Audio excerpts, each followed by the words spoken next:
Hello, hello, everyone. Thank you for being here. And everyone who's outside of this room, this is the best panel of the whole conference, so you better come in. So come and get your seats.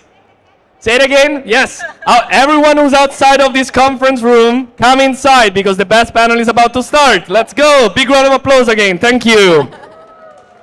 All right. So great to be here again. It's my fourth or fifth time in the European Blockchain Convention. So also I wanted to thank again Victoria and all her team for the great work that you're doing.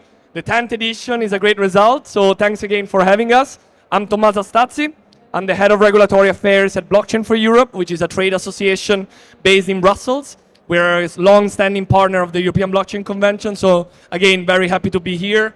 And I am very happy to be on stage with some very expert people of this topic that we're going to talk about today. The transfer of funds regulation, also known as the travel rule, but we're going to discuss all of that in details. Feel free to ask your question at the end if we have some time. So we want to have this conversation, a bit more of a conversation than just a speech. So I will let my panelists introduce themselves so I don't have to make any mistakes with pronunciations or titles. But please, Lana, all yours. Hello, everyone. So happy to be here. My name is Lana Schwartzman. I am head of regulatory and compliance at Notabene. I'm also a recovering chief compliance officer from 2 different crypto companies, which is quite fun. I am happy to be here to talk on this topic. Great. Elsa? Hi, my name is Elsa Madrolle. I'm general manager EMEA for VerifyVASP. VerifyVASP is a travel rule solution provider headquartered in Singapore with subsidiaries in Tokyo and Paris. We've been live with the travel rule in Asia for a number of years now, so we'll be able to talk about some of the lessons learned. Thank you. And Kelly? Hi, I'm Kelly Fenech. I'm a partner at MK Fintech Partners Limited. MK Fintech forms part of the Michael Cipriano Group, and I guide clients through the license application process for any fintech license, and also offer ongoing advice and fill key roles for these entities. Perfect. Thank you all. And as you will see, the title here is about the transfer of funds regulation, a very important piece of legislation that was adopted in Brussels.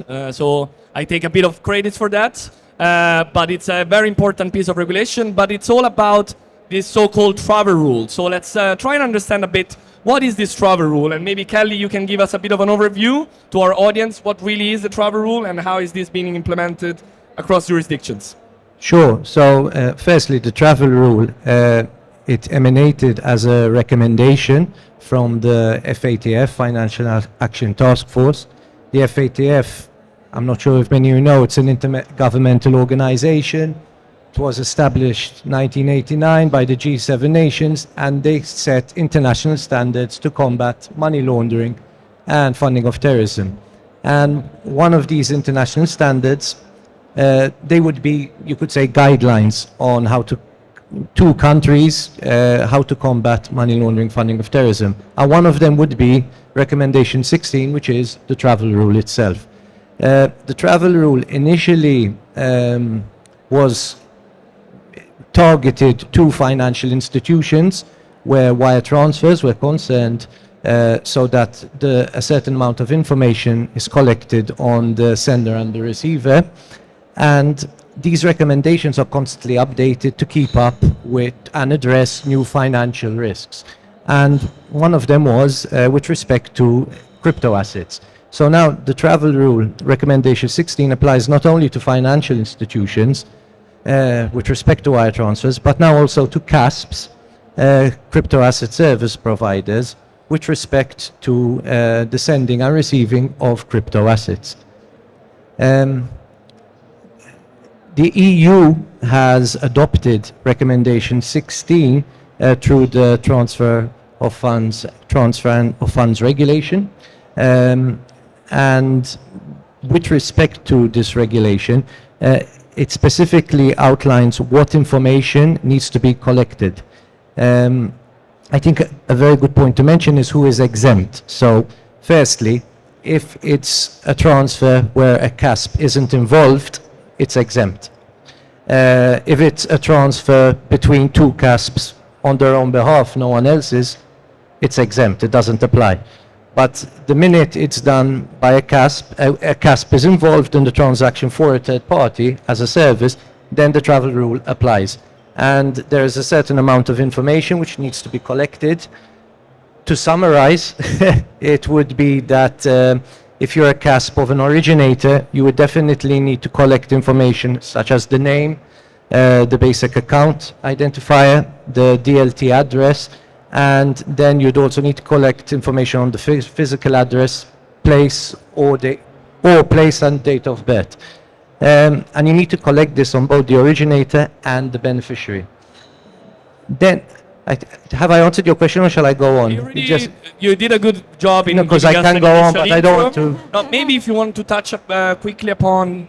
Okay, so we're talking now about the transfer of funds regulation, so the EU implementation of the travel rule. But of course, as we were saying, this has been implemented all over the world by many different jurisdictions. We're going to go a bit deeper with Lana and Elsa, but maybe you want to give us quick pointers on what do you think are the main differences? Okay, well, firstly, our rate, the travel rule in the EU, with respect to the EU regulation, that applies as of 30th December of this year. So clock is ticking. With respect to, top of my head, let's put it this way, US is very important to mention, and they have been applying the travel rule, I think, since quite a couple of years ago now, 2013, maybe earlier. No, I think it was 2013. But they have, for example, a threshold, and that threshold is $3,000 as to when this travel rule must apply. In the EU, there isn't that threshold. For all crypto asset transfers, the travel rule applies. I think there's the EU. Yes, if you want to go. So I just wanted to add one additional point on top of that. I think it's important to note that since you were talking about the exclusions, but from the inclusion side, it's not just about if you're a CASP in the EU, but it's also if you have customers in the EU as well. Correct. That's a very important reminder. I think this is just an important point that it's good to keep in mind when looking at the European Union, right? So it's not just about when does a European regulation applies to your services. It's not just if you are established in the EU, but it's also if you're trying to provide services to European citizens. So this is a very important principle in European legislation, which is good to keep in mind. So maybe let's deep dive a bit into other jurisdictions. I think when preparing these conversations, we obviously looked at some major jurisdictions and some major differences that we see between those regulatory approaches and the one in the EU. So maybe let's start with Elsa, if you want to give us a bit of an overview on the differences with the Singapore approach. Yeah, thank you. It's probably worth mentioning that the idea with FATF alignment is that regulators meet a minimum set of standards. So that explains the differences between the different jurisdictions, because as long as the standards are met at minimum, that's considered to be aligned, and then whatever variations can happen. I think it's important to note that the US is probably not quite aligned yet to FATF standards, just that $3,000 threshold is not aligned. So that's some of the things we're waiting to see in the US, but Lana will address that. So from Singapore's perspective, indeed, between 2020 and 2022, the PSA Act got phased in. They have a very progressive approach. That phased in stage completed in 2022. They're very open to engage with the private sector, and they've been taking feedback. They were a little slow to start accepting licensing, to start issuing licenses, and that's while they were catching up with, really understanding what the pain points and the nuances were for the industry. Now they've largely caught up, so licensing is continuing to happen. Enforcement is happening through write-ups. There's been so far one on-site visit organized across the board by MAS. And it's also happening through licensing. So enforcement through licensing, meaning entities are failing to achieve their license for a number of reasons, but travel rule could be a common one. So in that case, the MAS will encourage you to look at one of the travel rule service providers that they are comfortable with, of which you have two on this stage today. I feel pretty lucky because of that. But just to continue on that, so their latest guidance, one of the challenges that they have seen is the demonstration of what it means to be immediate and secure. So, the transfer of information happening immediately and securely. So we're expecting guidance on those two topics, and also on counterparty VASP due diligence. That's been, applied across the board. It's implied in some countries, this concept of counterparty VASP due diligence. It's very specific in other countries, and then in some countries it's not mentioned at all, and that's something that needs to. All right, so we already see there are some differences between the approach taken in Singapore and the one taken in the EU.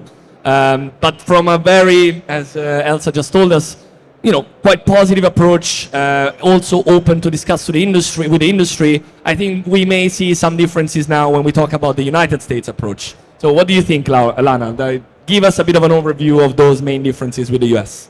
Absolutely. So, first of all, to clarify, the so-called travel rule, or in the US is called the transmittal of funds. It actually is fully applicable in the US, and it started its kind of journey through Treasury in 1996 when it was applicable through fiat and wire transfers, and was called the part of the record-keeping rule. And this was required of banks and financial institutions to kind of collect and retain this information on transfers over 3,000. So then what happened in 2019, FinCEN updated its guidance, and they basically said, well, this same travel rule and transmittal of funds applies to crypto transfers as well. So they were pretty clear in their guidance since 2019. And it's really interesting to see how, even though they've been quite clear in it, even though I personally had conversations with them to make sure, am I missing something on this? It is quite interesting to see, however, that there are certain industry associations in the US and kind of some of the bigger exchanges that think that this shouldn't apply to crypto, essentially. And because crypto doesn't fall under the definition of money, so they're looking for the loopholes in this. However, in July of next year, on the docket is the notice of proposed rulemaking to really clarify that in the context of money, for record keeping and for travel rule, this is going to be applicable to crypto transfers as well. And I also know that various on-site exams and also annual audits that are done for compliance controls, they all look at travel rule. They all look for the efficiency of travel rule, and if you're not complying with it, you are written up for it. All right, so I think we start to see that, of course, the travel rule can be somehow complicated to comply with, but it also provides that legal certainty for users, for operators, for providers, that they know that they are complying with a very important set of rules, which in the end helps with the general oversight over the transfers in crypto assets, right? But of course, there is differences in these approaches, as we're seeing. And if we go back and look at the EU, maybe Lana, you can give us a bit of an idea about these stricter requirements, because the EU's approach is very, very prescriptive in a way, right? It defines clear basically requirements that needs to be complied with. What's your take on that? Do you think that is helpful for the industry, or is actually hindering the processes and services and innovation in this space?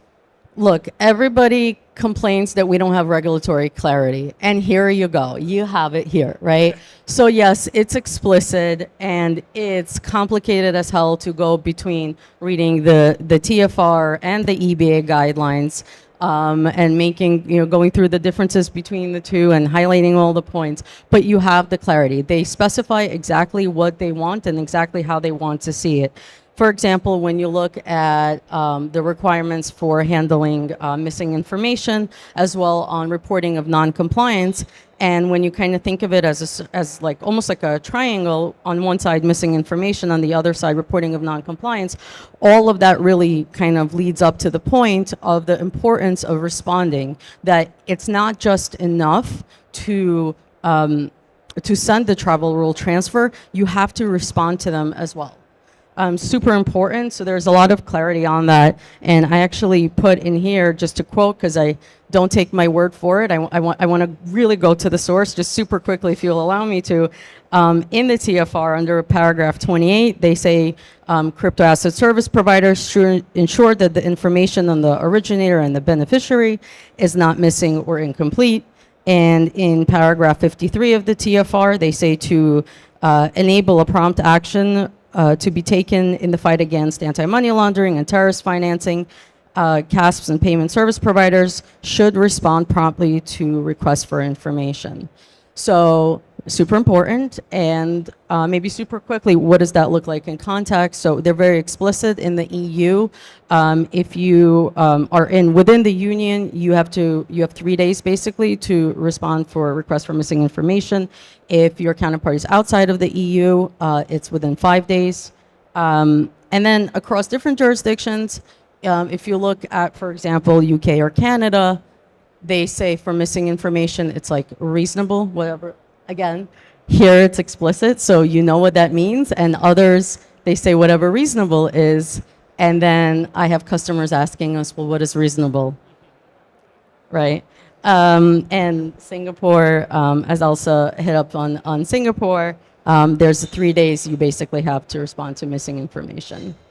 All right. Well, I think we also start to hear about a few challenges, of course, right? So it is an important framework. And as Lana was saying, it's not just about sending information. I think the travel rule framework is really all about cooperation between different entities and providers, right? There needs to be this communication between these two providers to make sure that the information about the sender and receiver or beneficiary and originator of a certain transfer are collected. And before we go into the challenges, I don't know, Kelly, if you had any thoughts on any of this. If you wanted to jump in on, feel free to jump in on any of these topics as well. Okay. And otherwise, let's hear about these challenges. Do you think there are some challenges now when looking at the impact of the TFR in Europe? What are these challenges? I think we just mentioned one, or maybe Elsa, you want to expand a bit on that, on the return messages? I think there are lots of challenges. I think one of the first challenges... But less if they work with us, right? That's the whole point. So, from a VASP perspective, one of the first challenges is looking at all of your legal entities. Where are they located? What does the travel rule? How is the travel rule being interpreted in those locations? We've got some challenges in terms of how the different protocols work. We all work very differently. We sometimes have a hard time completely understanding each other. So my heart goes out to the audience and trying to understand us.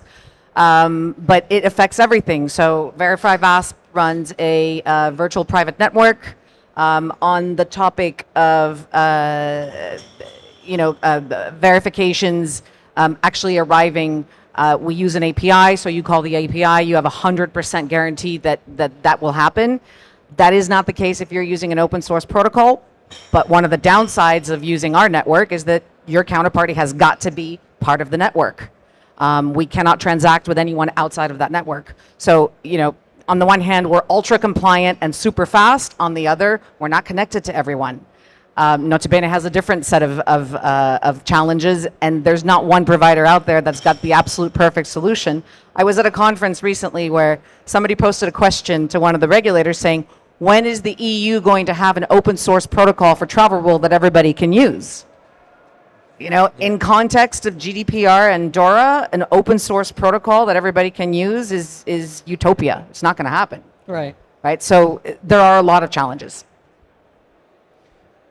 Well, to reduce those challenges, I think it would be a good idea for CASPs to come up to use more than one solution. Wouldn't you agree with that? So I think that in the context of DORA, so DORA is the Digital Operational Resilience Act that will actually kick in 18 days after the transfer of funds regulation, is another very large headache for aspiring CASPs in the EU. Of the many, many things they're going to have to do to prove operational resilience, which is, not just fighting cybersecurity threats, but actually being able to survive cybersecurity threats. One of the things they have to do is manage and understand the risks across all of their potential vendors, including indirect vendors and indirect risks. That's right. So in the context of the travel rule, if you think of a CASP, so a newly licensed CASP, as soon as they become a CASP, DORA applies immediately. They now have to really think through vendor due diligence and take it the extra mile. So then it introduces the concept of critical ICT service provider. This is not a new concept. It exists in other regions as well. Right. But you become a critical ICT service provider if your client, your VASP in this case, or CASP in this case, really cannot function without you. Now, if you have a CASP that's onboarded one solution provider for travel rule and has no contingency plan, and that travel rule solution goes down, You're in trouble. you're in a critical situation, yeah. So we believe, rightly or wrongly, that travel rule service providers will eventually be deemed critical ICT service providers, either by the CASPs themselves or by the regulators. And that will bring with it audits, oversight. You really want your travel rule service provider to have invested in, cybersecurity, IT, be comfortable with audits. I think that's going to level the playing field a little bit because absolutely. I don't think the number of providers that you see today will continue to exist. For business continuity purposes, it's essential because a CASP won't be able to offer their service without this solution in place. So if one goes down, you definitely need another to be able to operate. Yeah, absolutely. And I would say just on the topic of DORA a little bit, you kind of pay what you get for, right? Like there's a cost for our companies having the infrastructure, the secure infrastructure in place to be compliant with DORA, to be compliant with other regulations, to have all the security practices in place, to be able to go through SOC 2, to go through kind of all of these security audits, right? Because you realize the importance of having a critical vendor such as us. And it's definitely not something that you'd want to cut corners. It's definitely not something when I was a chief compliance officer and travel rule came into place, that was not the place that I was looking to cut a quarter because of like the importance of it. And then I think generally on kind of what we brought up on some of the challenges and closed networks, open networks, absolutely, they each come with their own set of challenges. I think one of the advantages, of course, of open networks is the reachability aspect, because at the end of the day, you need to reach your counterparties. You need them, as I just mentioned, going through the TFR. They need to respond to your messages. You have to be able to send to your messages. And I think that becomes a really important holistic industry concept that many are starting to realize. I think we can mention, there's collaboration and cooperation happening kind of behind the scenes to uplift the industry between VerifyVASP and Notabene, because we, just even as such critical vendors realize the importance of something as this. And then maybe just super quickly, I just want to hit upon one of the challenges that we're seeing, that I'm hearing from customers that are asking us all the time, and also from industry associations such as ours, where we had to discuss this, is the concept of verification in third-party self-hosted wallets. And actually, we had the pleasure of having a fireside chat with Joanna from EBA, and I asked her this question. I said, we hear a lot from our customers. Originally, there was an understanding that you only need to collect the information for third-party self-hosted wallets, but when looking through the EBA guidelines, there's a notice there of verification. So, to provide some light on that, and I figured it'd be great to share this with the audience for those that didn't hear her answer, where she basically pointed to Article 19A in the TFR, as of course you would expect the regulator to answer my question with a reference to an article, so that's fine.